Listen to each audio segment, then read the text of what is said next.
السلام علیکم ورحمۃ اللہ وبرکاتہ۔ معزز ناظرین، راہ عشق میں خوش آمدید۔ درود و سلام ہو تاجدار ختم نبوت سرور کونین صلی اللہ تعالی علیہ وسلم اور آپ کی آل پاک پر صلی اللہ علیہ النبی الامی وآلہ صلی اللہ علیہ وسلم صلاۃ و سلام علیک یا رسول اللہ صلی اللہ تعالی علیہ وسلم۔ ناظرین، جیسا کہ پچھلے ویڈیو میں آپ نے سنا کہ ہلاکو خان نے بغداد اور قونیہ پر حملہ کیا اور قونیہ کے لوگ جب اپنی جان کے خوف میں آ گئے تو ایک اجنبی شخص نے انہیں ایک درویش کا پتہ بتایا۔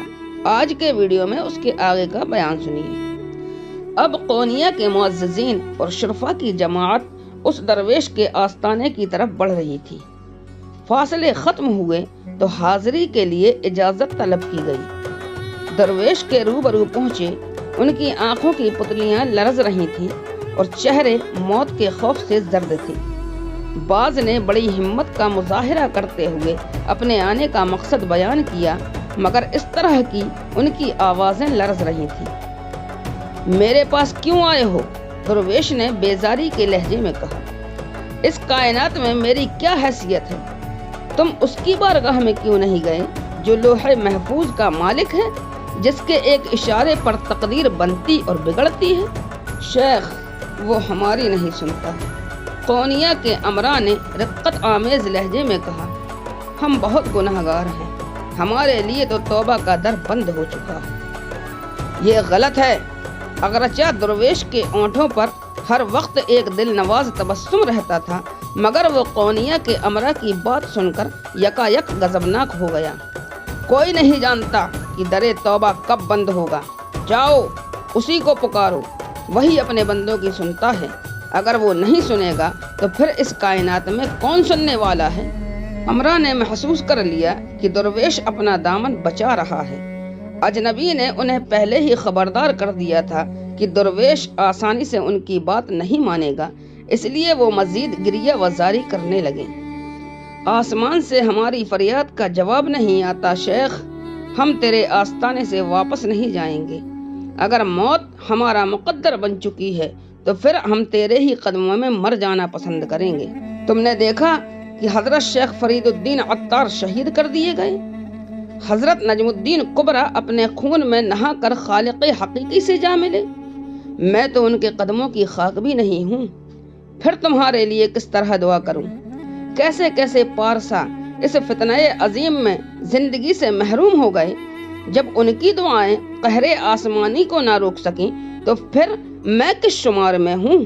درویش بڑے دردمندانہ لہجے میں اپنی عاجزی کا اظہار کر رہا تھا، مگر لوگ اس کی بات سننے کے لیے تیار نہیں تھے۔ انہیں صرف اپنے جان و مال کی فکر تھی۔ وہ درویش کے سامنے بہت دیر تک گریہ وزاری کرتے رہے۔ آخر درویش مجبور ہو گیا، اس سے مخلوق خدا کی چیخیں نہ سنی گئیں۔ وہ اٹھا اور اپنا مسلح لے کر خانقاہ سے نکل گیا۔ لوگوں نے بڑی حیرت سے درویش کے طرز عمل کو دیکھا۔ وہاں موجود ہر شخص یہی سمجھ رہا تھا کہ درویش ان کی چیخو پکار سے تنگ آ کر خانقاہ کو چھوڑ کر چلا گیا ہے۔ پورے مجمع پر کچھ دیر کے لیے موت کا سا سناٹا طاری ہو گیا۔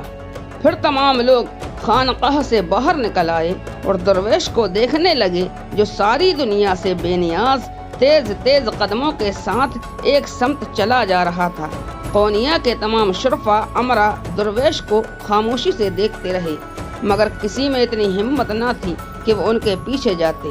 بس درویش کے چند خادم بے قرار ہو کر اپنے مخدوم کے پیچھے بھاگے۔ ان کے لیے اس مرد قلندر کا یہ انداز ناقابل فہم تھا۔ خادم درویش کے قریب پہنچ گئے، مگر اس سے یہ پوچھنے کی جسارت نہ کر سکے کہ وہ کہاں جا رہا ہے۔ درویش جس طرف سے بھی گزرتا تھا کچھ لوگ اس کے ہمراہ ہو جاتے تھے، مگر اس نے نظر اٹھا کر بھی ان کی طرف نہ دیکھا۔ اب وہ شہر کی حدود سے باہر نکل آیا تھا۔ اس کے ہمراہ چلنے والے خوف سے لرزنے لگے۔ سامنے ہلاکو کے سپہ سالار بیجو خان کا لشکر نظر آ رہا تھا۔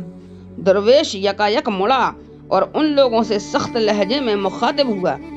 تم اپنے گھروں کو واپس جاؤ، کیا یہ کوئی تماشا ہو رہا ہے؟